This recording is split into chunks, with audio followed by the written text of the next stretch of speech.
satu subbab yang akan kita pelajari pada pembahasan kali ini adalah pembelahan sel. Tujuan pembelajaran kita hari ini diharapkan nantinya pada akhir pembelajaran Ananda dapat memahami tentang jenis-jenis pembelahan sel. Selamat mengikuti pembelajaran hari ini dan simak video berikut dengan baik-baik ya. Kali ini kita akan belajar mengenai sistem reproduksi pada manusia.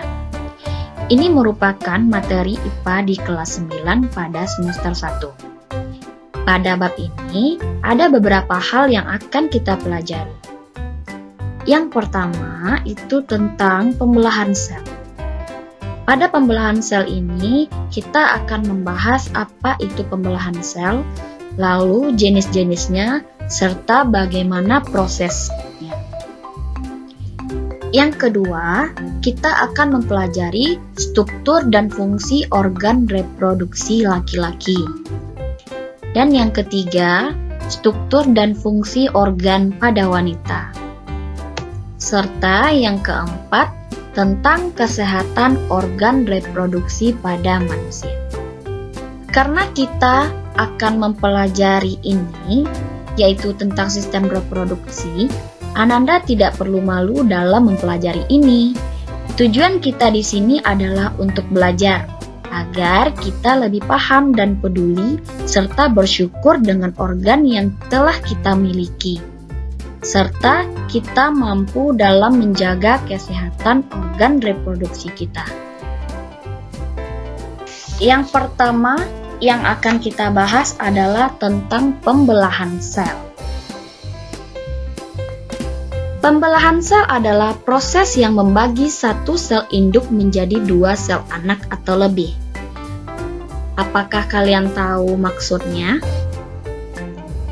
Nah, kita lihat contoh berikut. Anggap ini misalnya satu buah sel. Satu buah sel ini, setiap sel makhluk hidup, selama dia hidup, maka sel itu akan selalu membelah. Tujuannya tentu biar semakin banyak. Satu sel ini bisa membelah menjadi dua buah sel yang sama.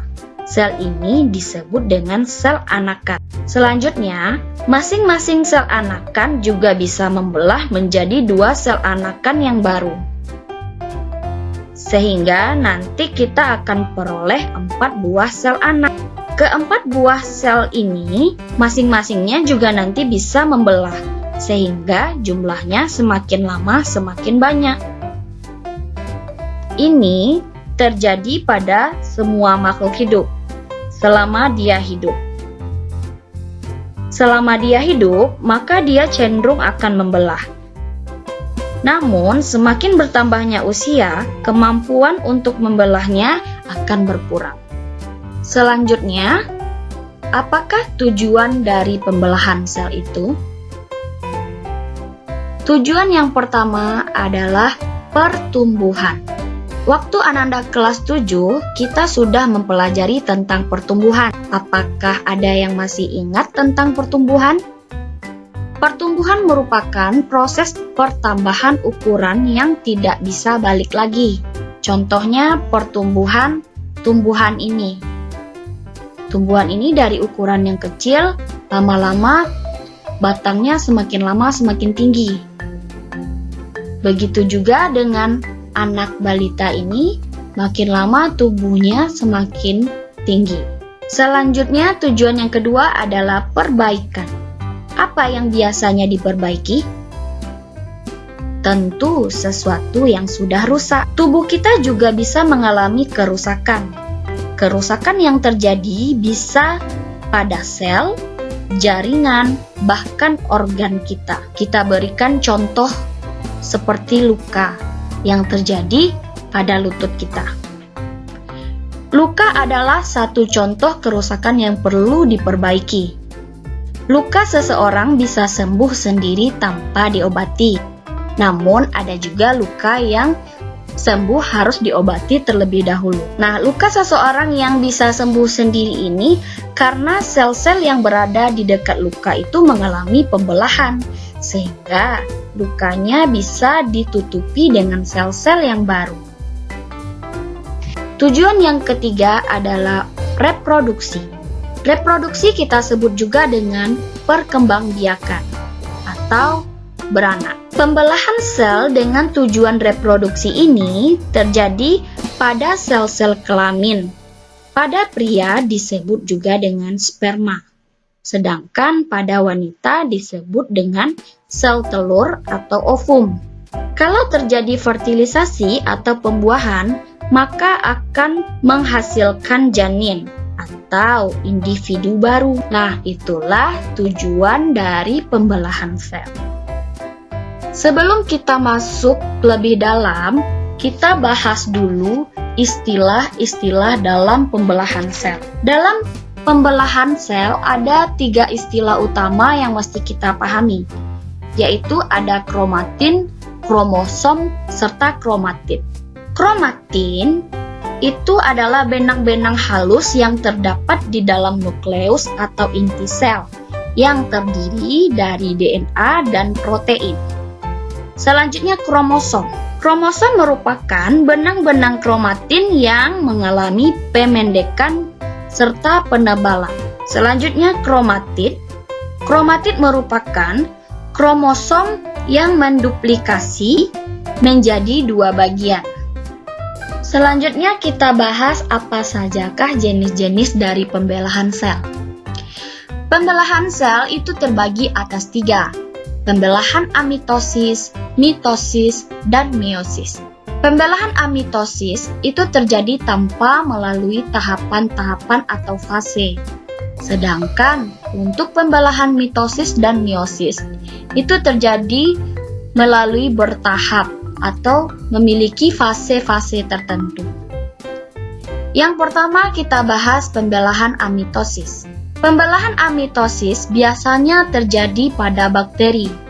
Pembelahan ini berlangsung secara langsung atau tanpa melalui proses atau fase-fase tertentu. Contohnya di sini ada satu sel bakteri yang awalnya ukurannya kecil, kemudian bertambah besar ukurannya dan langsung membagi menjadi 2. Jadi terjadi secara langsung. Selanjutnya kita bahas pembelahan mitosis dan meiosis. Pembelahan mitosis dan meiosis memiliki perbedaan. Yang pertama, pembelahan mitosis sel anaknya identik dengan sel induk, sedangkan pembelahan meiosis sel anaknya tidak identik dengan sel induk. Yang kedua, pembelahan mitosis kromosom sel anaknya sama dengan sel induknya atau diploid, sedangkan pembelahan meiosis kromosom sel anaknya yang dihasilkan itu setengah dari sel induk. Misalnya sel induknya diploid, maka sel anaknya adalah haploid. Yang ketiga, pembelahan mitosis itu menghasilkan 2 sel anakan. Pada mitosis, 1 buah sel induk, pembelahan yang akan menghasilkan 2 buah sel yang baru. Sedangkan pembelahan meiosis itu menghasilkan 4 sel anak. Dari 1 sel induk nanti akan menghasilkan 4 buah sel anak. Yang keempat itu pembelahan mitosis terjadi pada sel tubuh. Contohnya pada sel-sel tulang, sel darah.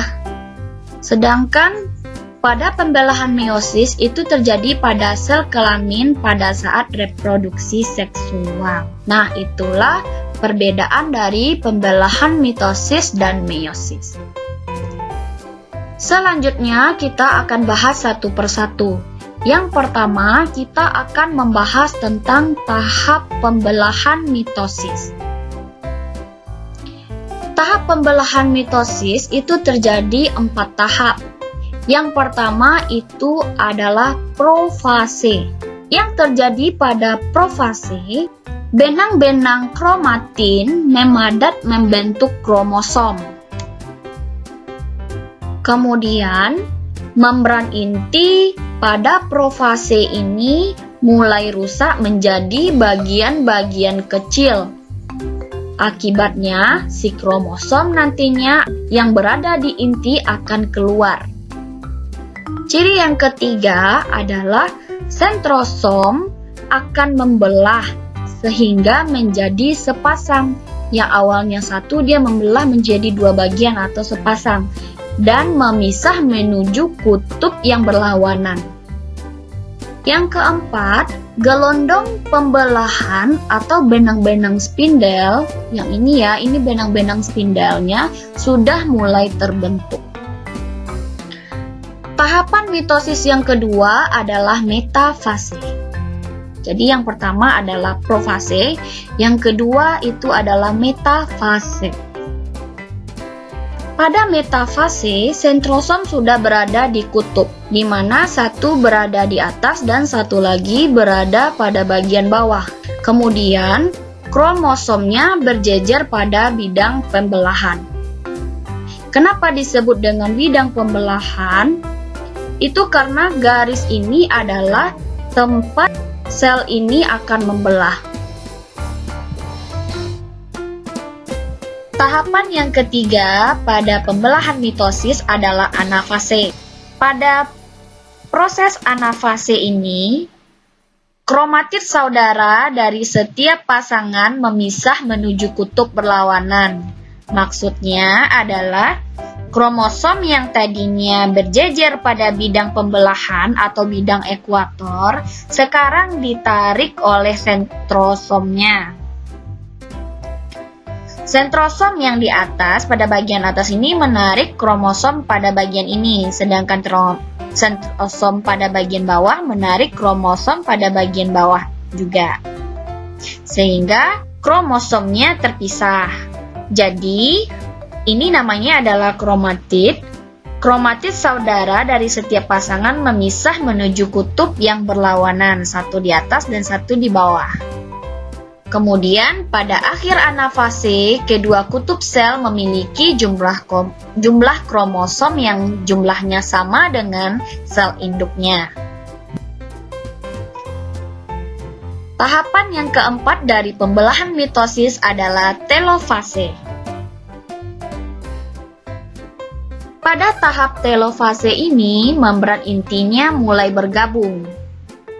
Maksudnya di sini adalah kromosom mulai dibungkus lagi oleh membran inti.